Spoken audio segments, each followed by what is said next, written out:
Maybe at a later date, we'll also include a short discussion about Patanjali Yoga Darshana also. So then it will be 3 parts. Okay, today it shall be 2 parts.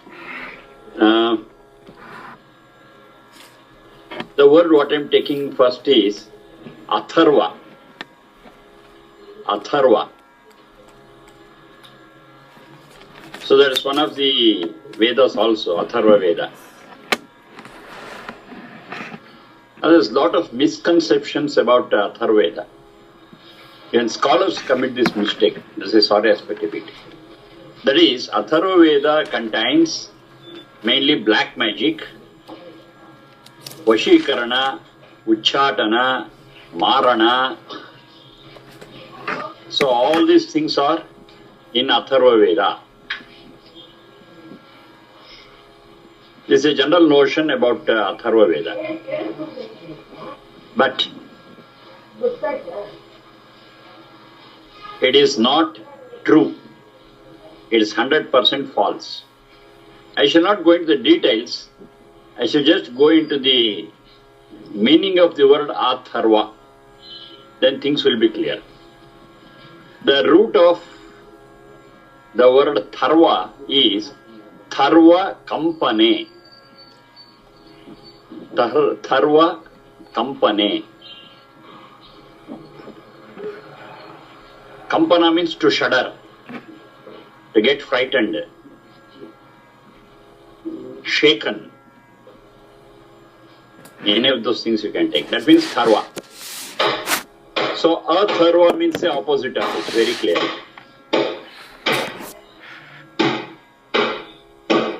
It won't shake us. It gives us firmness. It doesn't threaten us. It doesn't make us shudder. That is Atharva. Now the conclusion is very simple. Say this black magic or Marana, Uchchatana, Vashikarana, whatever they speak of, they are all a cause for shuddering. All of them. They all cause us to fear. They all shake us. But when it is Atharva, it is 100% true that nothing of such type exists in Atharva. We don't have any such thing in Atharva. It's all misinterpretation, misunderstanding, misrepresentation. Atharva is something which gives us firmness.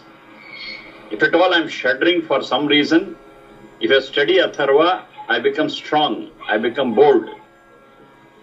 It's totally the other way, it's totally the opposite of what we know about Atharva today. And in total, Vedas always put forth friendship, Maitri Bhavana we call it. Friendship, Maitri. So there is no question of harming anyone. Maybe through black magic or any other way. Because the very word Atharva doesn't accept it.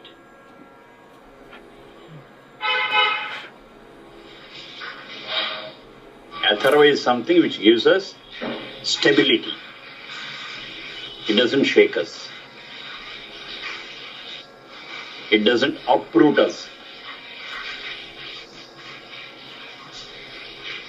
So if anybody speaks about Atharva as containing black magic, sorry for them, they are mistaken. Not only in Atharva Veda, nowhere in the Veda we find such anti-human things. Nowhere in the Vedas.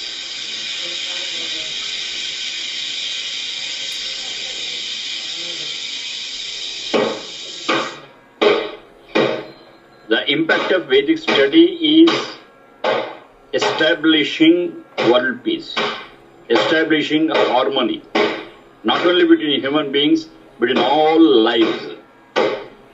That's the core of all the Vedas. And black magic in Atharva Veda, this concept doesn't go with it.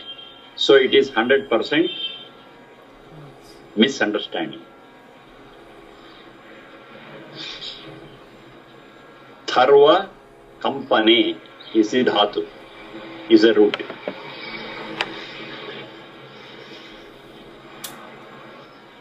Another dhatu, Dambha Dambhane. Dambha Dambhane. Dambhana means to suppress, to override, forcibly. Dambhana. If there is a concept we have got, then we derive a word using the root Dambha. And one such word we get is Dabdhaha. Dabdhaha. Dabdhaha means one who is suppressed. Dabdhaha.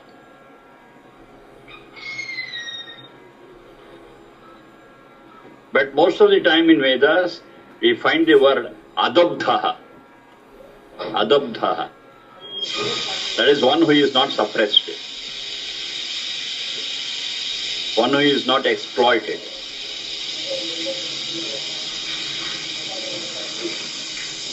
And there are clear instructions for every human being to become Adabdhaha, to become strong enough, bold enough, firm enough, so that one will not be suppressed. Adabdhaha. And when they use the term Dabdha, they say it is something not to be done.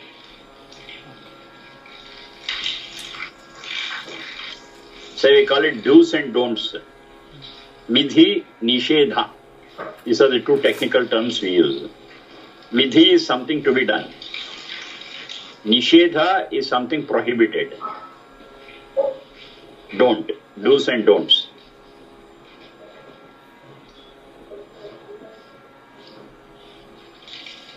Dabdhaha will come under don't. That's a Nishedha. Don't do it. Adabdhasaha is something to be practiced. That we should be strong enough not to get exploited. Of course, we should not also not exploit.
Next dhatu is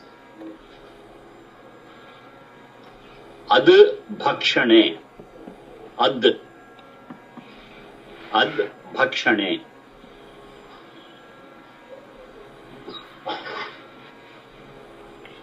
Now, one or two words I am giving as example for each dhatu, but as you proceed again and again, we get many more words, which I will ask you to link to the dhatu which you are already familiar with. Ad Bhakshane. Ad Bhakshane. Bhakshana means to eat, to consume. So if I got that concept of eating, taking in, grasping, yes, we derive a word using ad. Ad Bhakshane. The word what we derive from it is atti. Atti. Atti is a verb which means eating. Atti.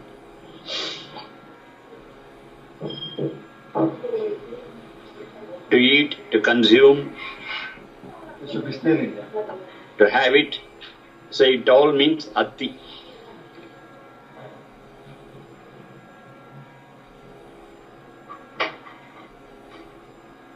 Adgaha.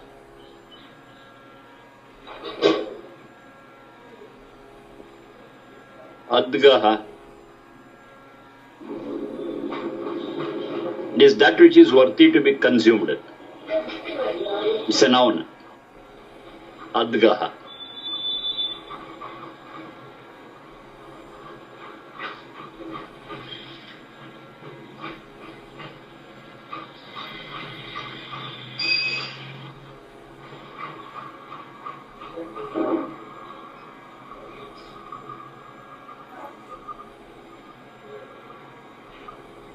Admanihi, another word.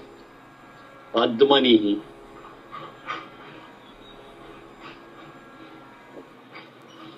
It also means that which consumes. And in Rudhi, that's convention,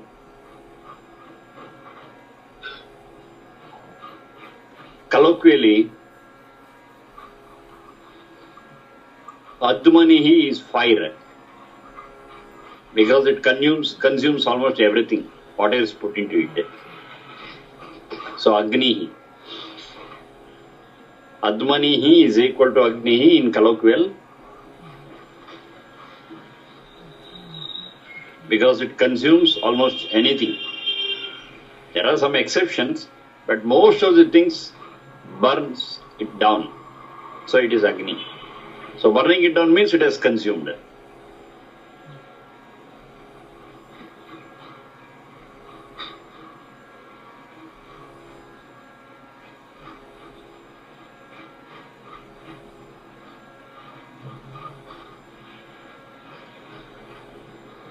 Adbhutam, Adbhutam, about which you wonder.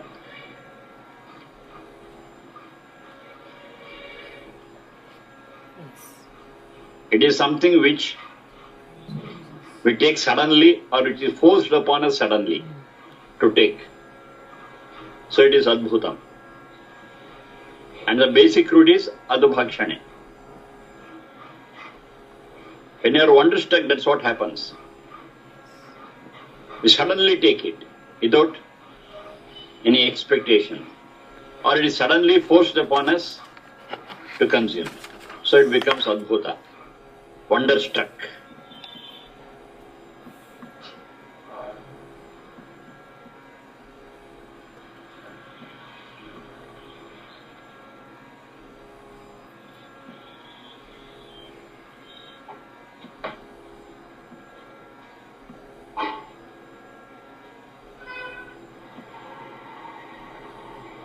Adati.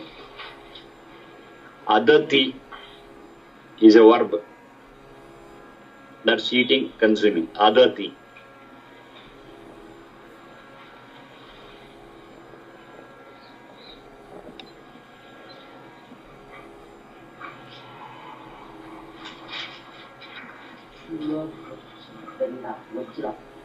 Adrihi. Another word. Adrihi.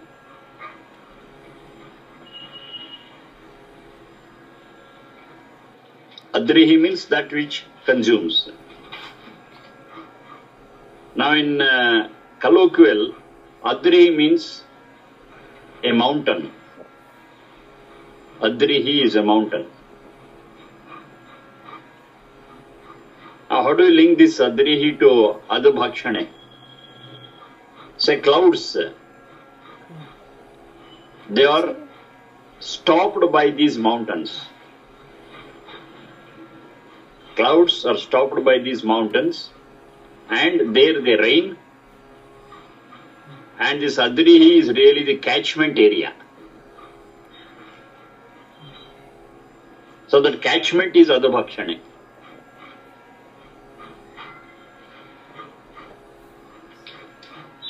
It's a bit extended, the meaning of it is a bit extended, but still it fits in. The mountains which stop the clouds, and the clouds rain there, and these mountains take the rain, that's catchment area, and it flows down. Adrihi.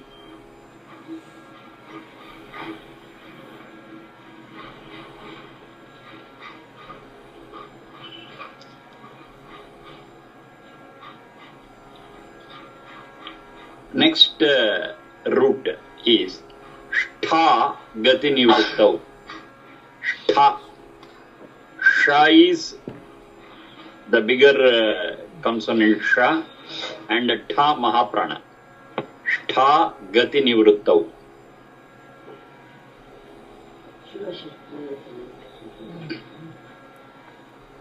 Now madam has come. Manjula madam.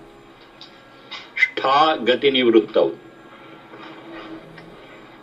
Gati is movement. Nivruttau means the opposite of it. Prevention of movement. That is to stay put. That's known as Shtha Gati Nivruttau. Shtha Gati Nivruttau. So when you use that Shtha,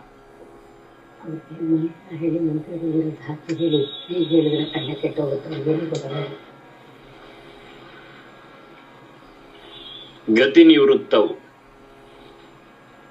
That is, it stops movement. Gati is movement. Nivrutti means not doing it. So to stay strong in one place, so we use this Shtha. Now a few words out of it. Griha. Griha means house. So one who stays in a house is called Grihastha. You have heard the word Grihastha? Yes. It's familiar. That means one who stays clearly or has his roots in the house, he is called as Grihastha. That Stha is nothing but this is Shtha. Gati Nivruttau. So a person is roaming and not settled in his house, he is no Grihastha. Grihastha is one who has settled firm in one place, that is his Griha, home.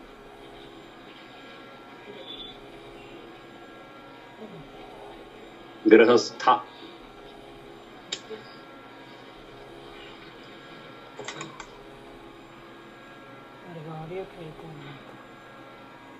Peethastha. Peethastha. Peetha means Seat. an asana, a place one can sit. And is firmly sitting on that, he is called as Peethastha.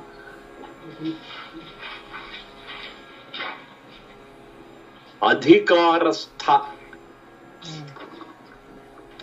Adhikara is power. So one who has settled firmly in a seat of power is called as Adhikarastha. So that Stha tells that that person is firmly seated there.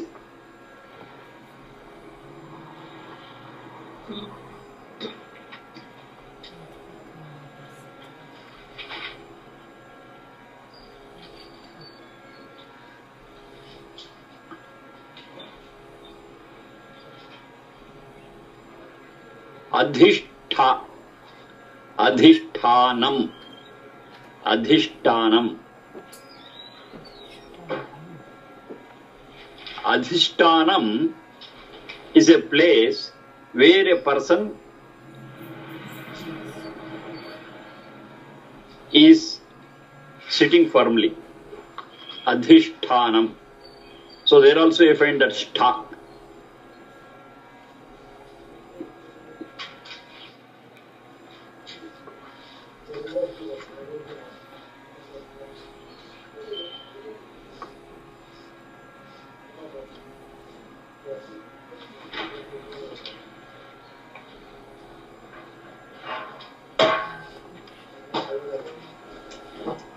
So whenever you come across this Shtha, it is a clue for us that something is firm there and is not moving hither and thither. Nishtha? It is firmly rooted. Shtha. because the meaning of that is tha gati nivruttau. Sharma ji. Okay.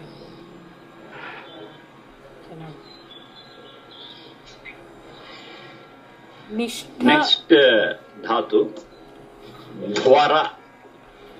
Dhwara, Mahaprana dha, va, dhwara.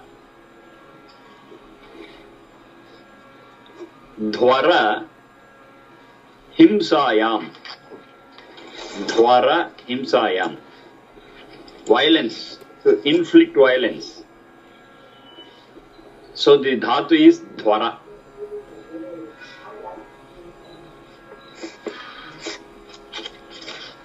The opposite of it is, you can guess easily. Adhwara. Louder, louder. Adhwara. Adhwara, exactly. Adhwara.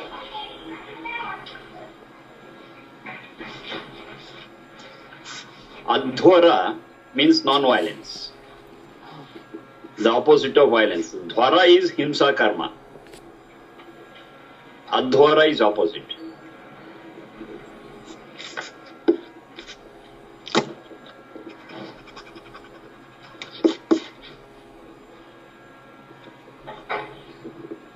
Now we shall go to the second part.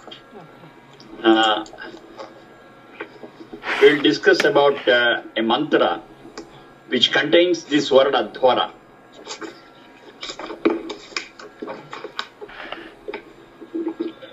Agne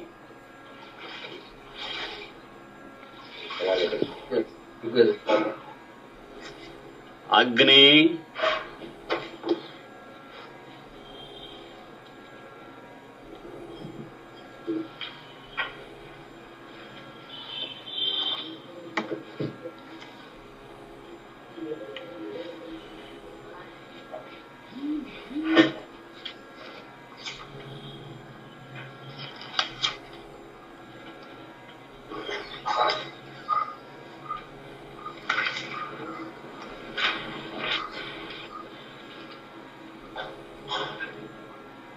Yam Agne Yam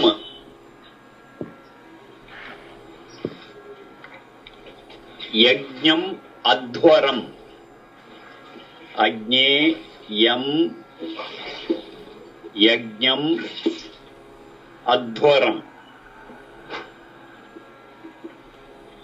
Vishwataha Vishwataha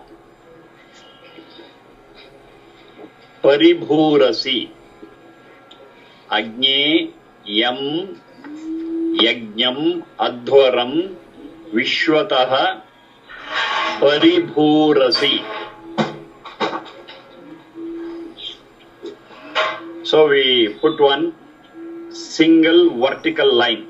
Single vertical line. So it amounts to that comma what we use. Here we use that single vertical line. Paribhurasi Sa-it Sa-it Sa-it Deveshu Sa-it Deveshu Gacchati Sa-it Deveshu Gacchati. So we write two vertical lines. That means that is the end. I repeat the whole mantra once again. Agne Yam Yajnam Adhwaram Vishwataha Paribhurasi. Single line. Sa-it Deveshu Gacchati. Two lines. Now this is Rigveda. One full stop, one full stop, 4.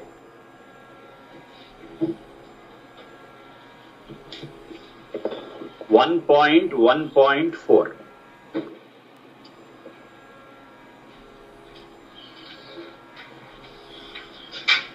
Now this Rigveda is comprising of 10 mandalas. 10 mandalas. So the first figure represents the mandala. 1. And in each mandala, we have got a group of mantras called Sukta. The second number represents such Sukta. It could be 1, 2, 3, 10, 15, 20, whatever it is. Then each Sukta, as I said, is a group of mantras. So the third figure represents the mantra in that Sukta. The third figure. So here 1.1.4 means this is a mantra you find in the first mandala, the first Sukta, and in that the fourth mantra. 1.1.4. First mandala, first Sukta, fourth mantra. Fourth mantra in that first Sukta. First Sukta appears in the first mandala. 1.1.4. Agneyam yajñam adhvaram vishwatah paribhurasi sa it deveshu gacchati.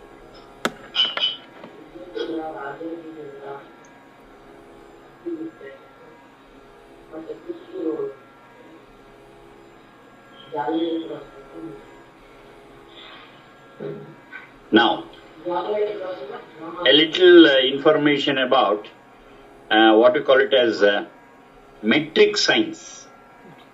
Metric science. That is the word what we use for it is, the technical name is Chandaha, Chandas. Chandas, or the metric science. So Chandas means there is a structure for every mantra. There is a structure. I'm not going to the details, I'm just giving a superficial information, then we'll go deep into it later. So the structure of a mantra is identified with several names. Now generally the structure we understand it is as a number of lines and number of letters in each line. Now let us take for example the mantra what I have given. It has got 3 lines. It has got 3 lines. First line is Agne Yam Yajña Madhvaram. Agne Yam Yajña Madhvaram. First line.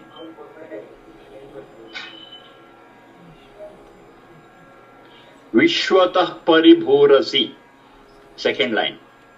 And at the end of the second line, we have put one vertical line. Sa id deveshu gacchati. That's the third line. Sa id deveshu gacchati. That's what your understanding has split it actually. It is sa id deveshu gacchati. It and deveshu, they come together and it is sa id deveshu gacchati. 3 lines. Are you able to identify the 3 lines? Yes. Agni Yam Yajña Madhvaram, 1 line. Vishwatah Paribhurasi, second line. Said Deveshu Gacchati, third line. So this mantra has got 3 lines. And now let us count the number of letters we have got in each one. Agni Yam Yajña Madhvaram. 8. Clear? I'll repeat once again. Agne Yajña Agneyam Yajña Madhvaram. 8 letters. Second line. Vishwatah Paribhurasi. Again 8. Vishwatah Paribhurasi. Last line. Sa Iddeveshu gacchati. Again 8.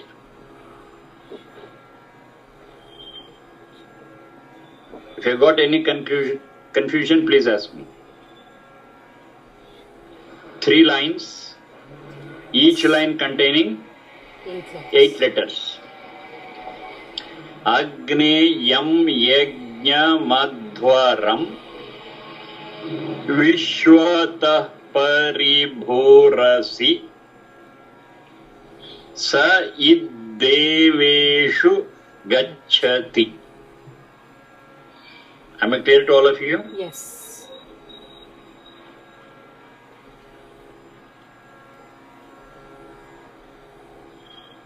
Now a structure having 3 lines and in each line having 8 letters, there is a name for the structure that is known as Gayatri.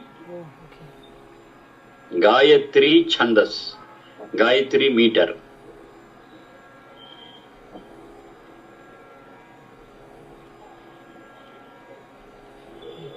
Gayatri Chandas. Now this whole mantra is in Gayatri Chandas. So when I say Gayatri Chandas, it means a mantra containing 3 lines and each line having 8 letters. That's the structure. So whenever I say that this mantra is in Gayatri Chandas, it's very clear that we are expecting 8 into 3, 24 letters. We cannot miss even a single letter. And those 24 letters split into 3 lines of 8 each. So once we hear the word Gayatri, Chandas, then immediately the structure will be ready in our mind. And when we recite the mantra, we will be fitting each letter to each block.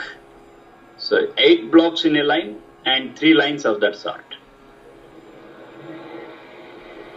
Gayatri Chandas.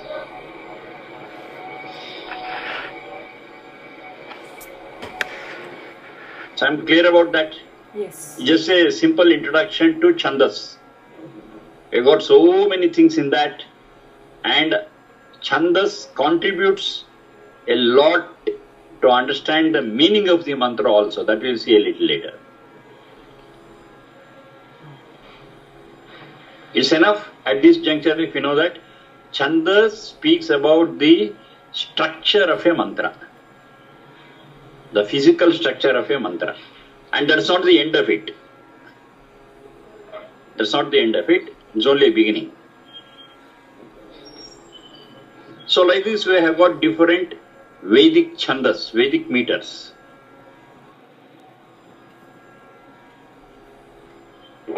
So one I am introducing today is Gayatri Chandas. 8 into 3. 8 letters, 3 lines.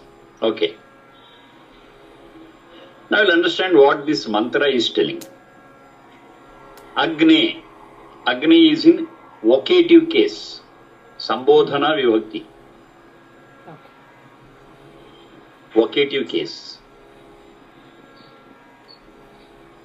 So we are addressing Agni. I told you it is not fire, it's in the physical sense, but in the spiritual sense it is the God himself who is guiding the whole world. The root of Agni is Agi Gatau. This we have already discussed. Agi Gatau. So it is God who is the driving force of the whole universe. Agni, O God, Yam Yajnam Adhvaram. Yam Yajnam Adhvaram.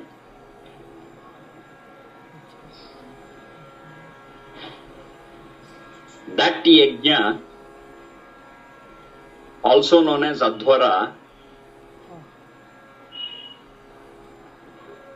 that Yajna, also known as Adhvara. Now I have to boldly underline or highlight Yajna, one word, also known as Adhvara. That whole thing we have to underline.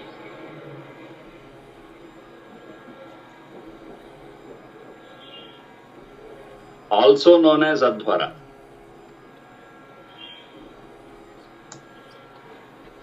Yajna, the root for it, I have told once again, Yaj, Deva Puja, Sangati Karana, Yaj, Deva Puja, Sangati Karana, Daneshu. So that's why I asked you to do an exercise of writing all the dhatus in an alphabetical order. Immediately you can pinpoint where it is, if you have got that list. Yaj, Deva Puja, Sangati Karana, Daneshu. That's Yajna. Then we have got Adhvara. Just now I explained it. Dhvara iti himsa karma. Opposite of it is Adhvara, non-violence. Yajna, also known as Adhvara. Vishwatah paribhurasi. Vishwatah paribhurasi. Vishwatah, the root is Vishilra Vyaptau. Vishilra Vyaptau. Vi Sha L R. Vishilra. Vishilra Vyaptau. That which is pervading everywhere. Omnipresent. Vishwatah Paribhurasi. There the root is for Bhu, Bhu Sattayam. To be, it means to be.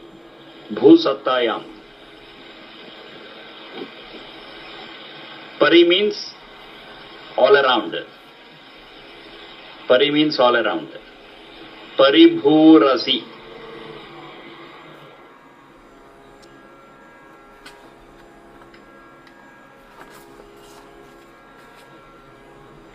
Sait Deveshu. Sait means the very Yajna, the very Adhvara. Deveshu Gacchati. Deveshu means learned.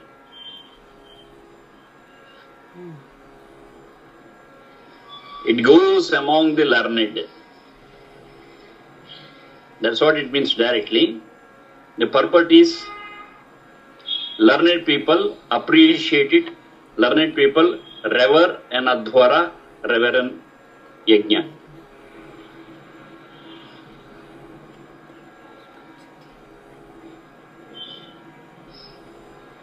This Yajna or Adhvara is almost everywhere, and learned people, they recognize it, they revere it, and it goes with them.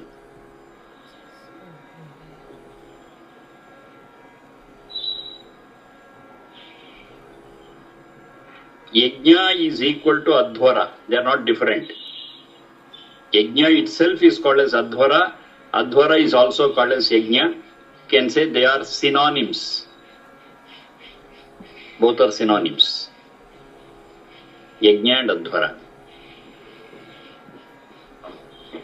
Now first we take the common meaning of the word Yajna. Yajna means, say we create an altar, and upon it we invoke fire and offer so many things to it, saying Swaha, Swaha, Swaha. That's the general meaning of the word Yajna. But Yajna doesn't mean only that. That we'll discuss later. First we will take only that. An altar, fire, Swaha is Yajna. It is also called as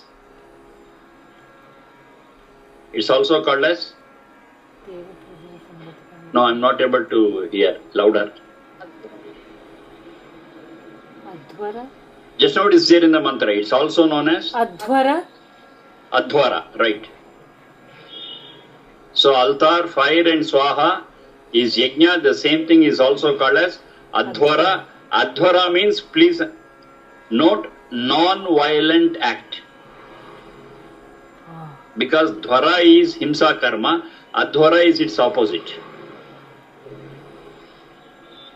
And all the learned people respect and revere this yajna, revere this adhvara.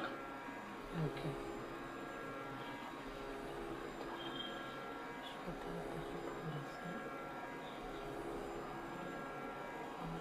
Now if you understand this mantra rightly, its bearing is so wide, so wide. Let me explain. We are given to understand wrongly that in yajnas they used to perform animal sacrifice, right? Yes. Most of the writings about yajna, they always mention that animal sacrifice was a part of yajna. Maybe Ashwamedha yajna, maybe Gomedha, maybe Ajamedha. There are different names of the yajnas. And most of the people, 99.9% of people who write about these yajnas,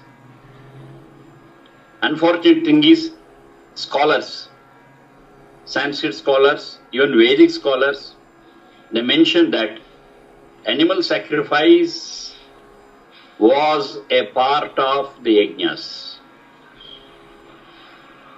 Now that doesn't heed here. Now what is the other name for yajna here? It's very clearly saying Adhvara. Adhvara, non-violent. Any yajna for that matter is a non-violent act. This mantra is telling it very clearly. So there can never be an occasion, where animal sacrifice is practiced in yajna. Wrongly people might have done it. But the word yajna, the very word adhvara, doesn't permit any violence there. So animal sacrifice is not there in an yajna. Animal sacrifice is not there in an adhvara. 100%. It is prohibited. Because the very word given to that yajna is adhvara. Any sort of violence is prohibited while performing an yajna. So Sharmaji, this is Yes, tell me, sir. Keshav. So, but I fine. heard in Ashwamedha they used to kill the horse at the end of the yajna. That's what I am telling. That is 100% wrong. Anti-Vedic. Okay. Now let me explain what actually Ashwamedha is, we'll discuss. Okay. Then things will be clear to you. Okay. It's a misunderstanding, it's a misrepresentation, and sacrifice of any sort of an animal. It could be a goat, it could be a sheep, it could be a horse, it could be a cow. Any such sacrifice is prohibited in an yajna because the very name of the yajna is adhvara, a non-violent act. I have given the proof for it. That is 114 Rigveda. It very clearly says yajna is a non-violent act.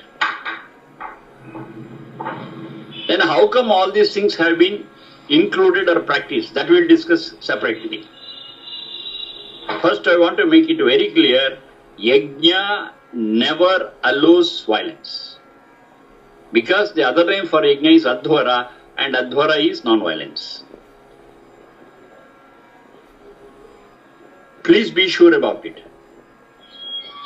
Anyone who says there was himsa, there is violence in yajna, it is something wrong.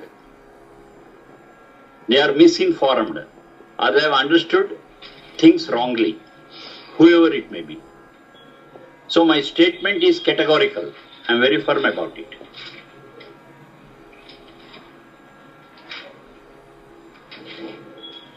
So you also should be equally firm. But maybe you have got one question, then what does Ashwamedha mean then, or Gomedha mean? Okay, that we will discuss now itself in another few minutes. Oh God, yajna, that is the other name for it is Adhvara, is prevalent everywhere. That means we should practice non-violence everywhere. And the scholars appreciate it.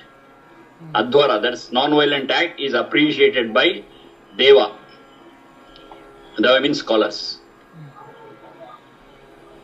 The knowledgeable people, wise people.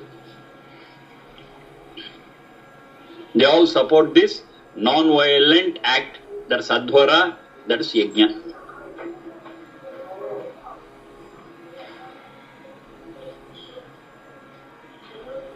Now to your question, sir, Ashwamedha. Okay. Now this Ashwamedha contains two words. One is Ashwa, other one is Medha. Now how do you understand the meaning of the word Ashwa? What does Ashwa mean? Horse. You see, this is a problem. I've been telling time and again that whenever we want to understand the meaning of a word, we should go to the Root. We should go to the Root. root. And whatever the root says, accordingly we should understand this. Ashwa means horse is a colloquial meaning. But that's not all. That's not all. So how do you understand Ashwa? You should ask me what's the root, sir. You tell us the root, then we will understand what is Ashwa. We cannot take it on the face of it. If I take the meaning of it on the face of it, based on convention or based on colloquial usage, yes, we'll be misled. A stress will be misled. So the root for Ashwa is Ash Bhakshane. Ash Bhakshane. Ash Bhakshane.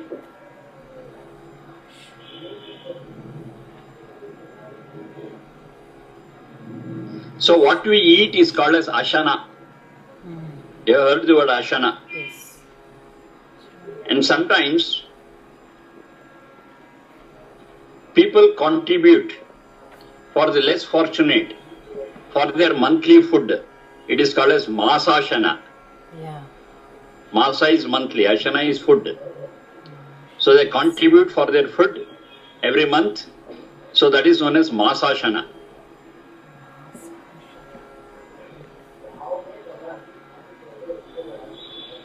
Then maybe sometimes we fast, we don't take any food.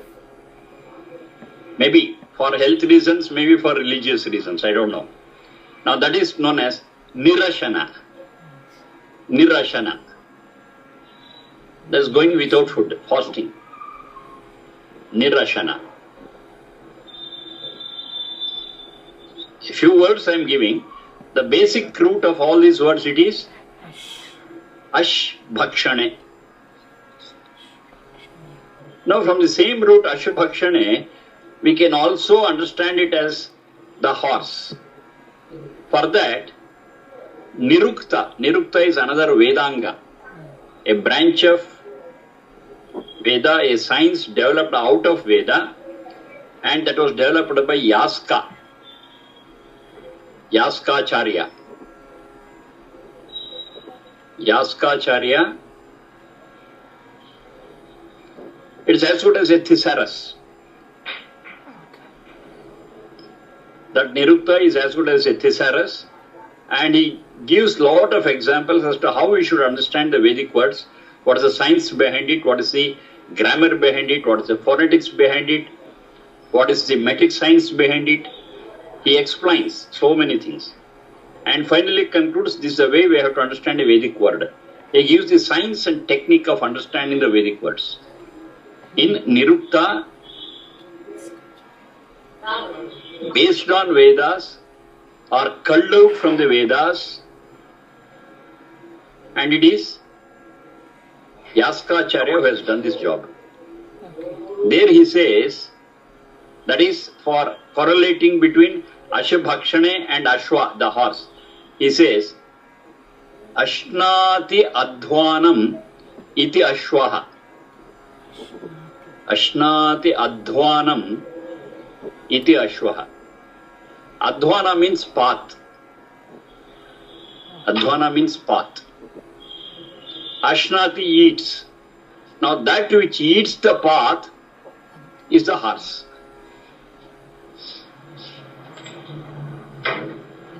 That means it is a mode of commutation. We use the horse to move, to ride and cover distance, which means the horse is eating the distance. So that eating element is there, Ashubhakshane. That it eats the road, that which eats the path is called as Ashwaha. That is a four-legged animal, yes. But the core of that word Ashwaha is Ashubhakshane only.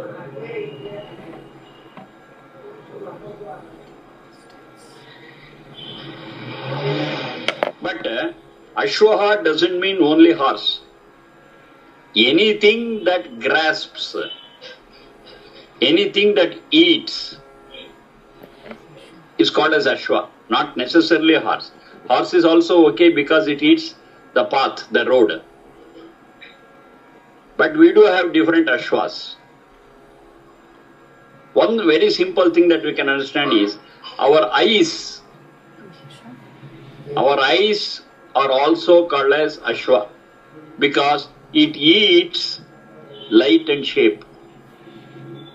Right? It grasps. So the grasping is nothing but eating, consuming. Our eyes consume light and shape, so the eyes are also called as Ashwa. Now we can extend it. The ears eat sound, so the ears are also called as Ashwa. The tongue consumes taste, so it is also called as Ashwa. One table I have given in the last class. Go to the table. Shabda, Sparsha, Rupa, Rasa, Gandha. Second column. Third column I have given Shrotra, Tvak, Chakshu, Jihva, Grana. These are all the sense organs. And all the sense organs in the third column, they consume what is there in the second column. The ears to Shabda and the skin to Sparsha. So you can interlink. Am I clear with that? Yes. The table we have seen already. So all the five sense organs are called as Ashwa. Panchendriyas are called as Ashwa because they consume respectively Shabda, Sparsha, Rupa, Rasa, Gandha. And the five sense organs they are Shrotra, Tvak, Chakshu, Jihva, Grana. Pancha Indriyas, which consume Shabda, Sparsha, Rupa, Rasa, Gandha, are also called as Ashwa. It need not be that four-legged animal horse. That's also okay.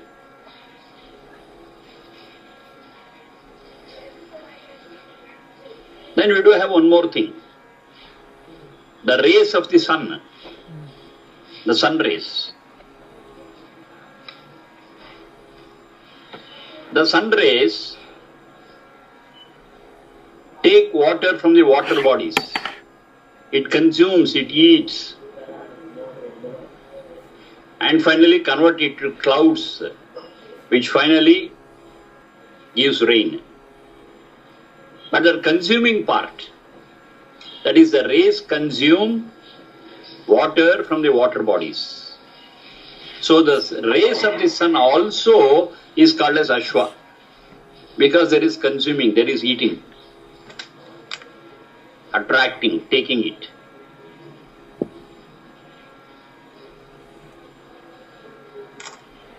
Just three things I have told. When we listen to the word Ashwa, it doesn't mean always horse. Of course it means horse plus the five sense organs plus the sun rays. Surya Rashmi. That Surya Rashmi is also called as Ashwa.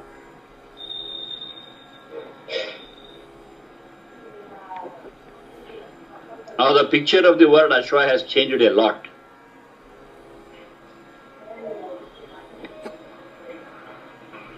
Then the other part is Medha. Now the word Medha is derived from two roots. One is Medhr Samprahare. Medhr Samprahare. Samprahara means to hit, to slay. To hit and to slay. That's one meaning. Medhr Samprahare. We have another root. Medhr Sangame. Medhr Sangame. Sangama is to bring together. To have control over. Medhr Sangame. From Medhr Sangame also we get Medha.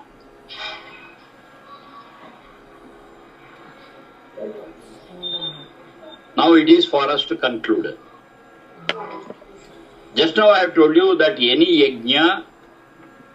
yajna is a non-violent act. 114 Rigveda. So there is no violence of any sort in any yajna. Because all yajnas are called as Adhvara. Adhvara means non-violence. Now when I come to Ashwamedha, it can be Ashwa horse, Medha slaying of a horse, killing of a horse. That is one meaning. Now other meaning is Ashwa means the sense organs, Medha means to bring them together, that is to have control over sense organs. So Ashwamedha means two things. One is slaying of the horse, another one is self-control. Now which one goes well with Adhvara? You tell me now. Which goes well with Adhvara, Yajna? Non-violent act. Come on, you tell me now.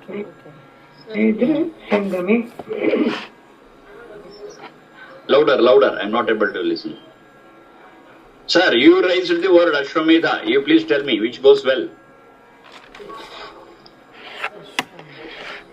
Which goes well and rightly with Adhvara. It's definitely the second meaning. That is self-control. Control over our sense organs is actually the meaning of the word Ashwamedha, which goes very well with Yajna and Adhvara, not slaying of a horse. Okay, sir. If I say it is slaying of horse, then I should be able to give at least one mantra which supports it. But we never find. No, but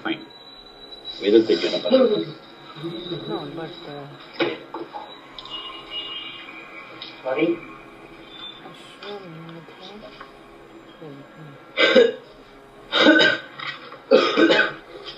You please note this. Ashwam ma himsihi. Ashwam ma himsihi. Don't torture. Don't slay a horse. This is Yajurveda 13.42. Yajurveda 13.42. Yajurveda has got 40 chapters. So this is from the 13th chapter, and each chapter has got so many mantras, and the mantra what I am referring to here is 13.42. It clearly says Ashwam ma himsihi. Don't inflict violence on horse. We have got many other things. Now what is relevant for this discussion, I am taking it. It's very clear, outspoken, categorical, that don't inflict violence on horse. Number one. And all yajna is adhvara, a non-violent act. So in these two things are very clearly said. Then Ashwamedha means I have to take only the second meaning, not the first one, which is in use. In use, they say Ashwa is horse and slay it. That's Ashwamedha. But doesn't fit in. It contradicts. So Ashwama himsihi, that is, don't inflict violence on horse. So that means Ashwa means here the sense organs and control over sense organs. To have them under control, that is known as Ashwamedha. So in reality, in Ashwamedha, there is no horse, there is no slaying of the horse.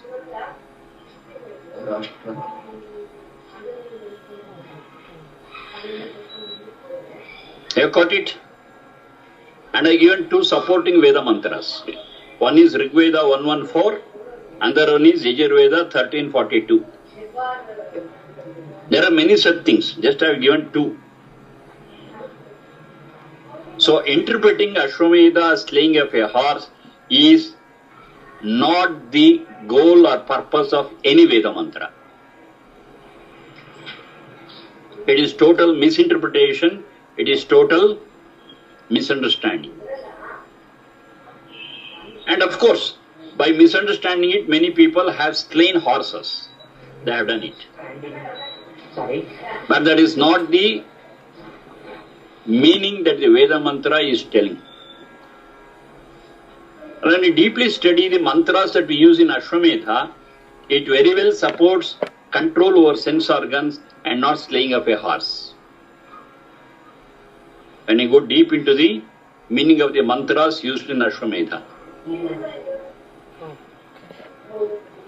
When this wide approach to the meaning of yajna and the yogic meaning, that is the meanings what we derive from the dhatus, it's not considered. Yes, lot of misunderstandings will happen, and today they slay the horse, tomorrow when it comes to Naramedha, they slay us. Naramedha, Nara means a human being, Medha means slaying. That's what is happening. That's what is happening. Unfortunate. So let us be very clear. Vedas always support and spread non-violence. They never support violence whatsoever. Hundreds of mantras are there to support this. We'll discuss it. We'll discuss it in a course. So it is totally a misinterpretation, misunderstanding and wrong practice, what we see. So Ashwamedha means control of sense organs. Ashwamedha means our victory over our own sense organs. Which goes very well with Adhvara, which goes very well with Yajna, which goes very well with the two mantras what I have given. Then one more meaning is there, that also I will make it clear. Now the word Ashwa can also be understood as Shwaha and Ashwaha. Shwaha means tomorrow. Ashwaha, that which doesn't have a tomorrow.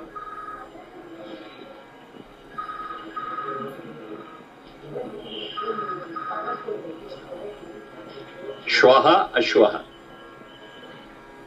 That which doesn't have a tomorrow. The meaning of it is this.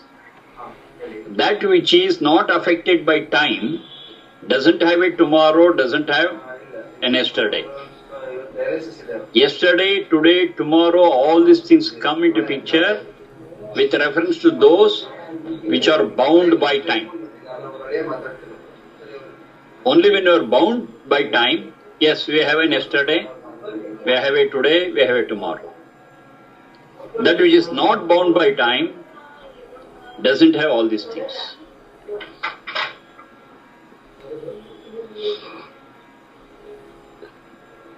Now they define Ashwa as Ashwamiti Rashtram. Ashwamiti Rashtram.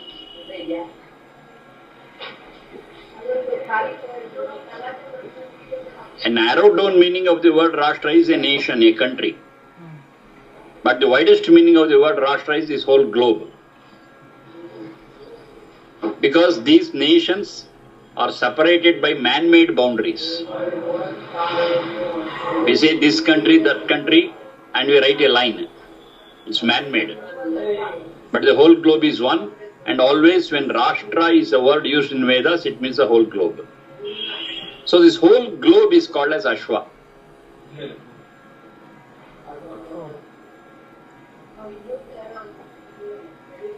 Okay, for the time being we shall consider only a nation to understand it as an example. Every nation or every country is called an Ashwa because it remains. It is the citizens who come and go. Right? It is we the citizens, it is we the people who come and go, but the nation remains. But the country remains. The country was there thousands of years ago. The country is there now. It will continue for many more years. What about the citizens? What about the people? They come and go. They come and go. They are subject to time. The people are subject to time. But the country is not subject to time. Say, just like a stage. Actors come and go, but the stage remains. So Ashwamiti Rashtram is another meaning what is given to that word. Then Medha, Medhra Sangame, to bring together, to come under one flag. So achieving the unity of a country is also called as Ashwamedha.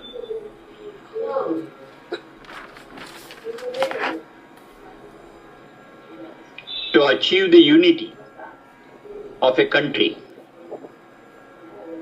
to bring together all the different states and provinces under one constitution is also called as Ashwamedha.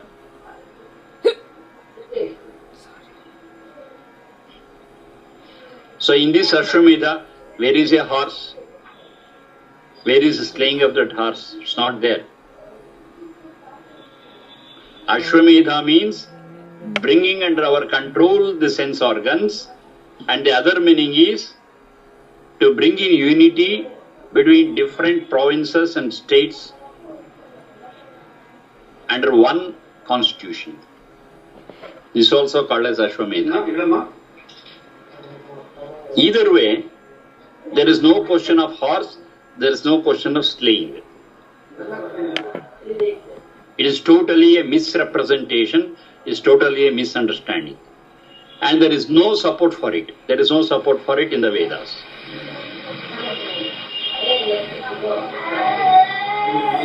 It is according to their whimsical way they have given that meaning.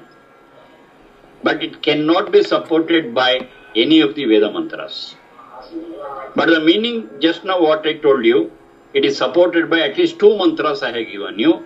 One is Ajneyam Yajnam Adhvaram Vishwata Paribhurasi Said Deveshu Gachati. Another one is Ashwam Ma Himsihi Yajurveda 1342. So you should be very careful. People will be explaining and people will be discussing about Vedas in their own way. But it should be well supported, well founded. Number one, by the Dhatu system, how the word is derived. And complementary mantras, what we find elsewhere in the four Vedas. Either those complementary Vedas, Veda mantras are quoted and supported, yes, we can take it. And of course, it should be basically supported by the Dhatu system, the derivation system. Then we can be closer to truth. If you forget these two things, yes, you will be into trouble a lot. The best example is this Ashwamedha. Now all this we started from Ashabhakshane Dhatu. Okay, I think this is sufficient for the day. Think over. Lot of things are given now for you to understand and restructure, re-understand, re-comprehend what is wrongly said till today. Okay, good night. Thank you. And if you have got any questions further, yes, you are free to ask. If you are not satisfied with this meaning and the support what I have given, yes, you are free even to challenge it.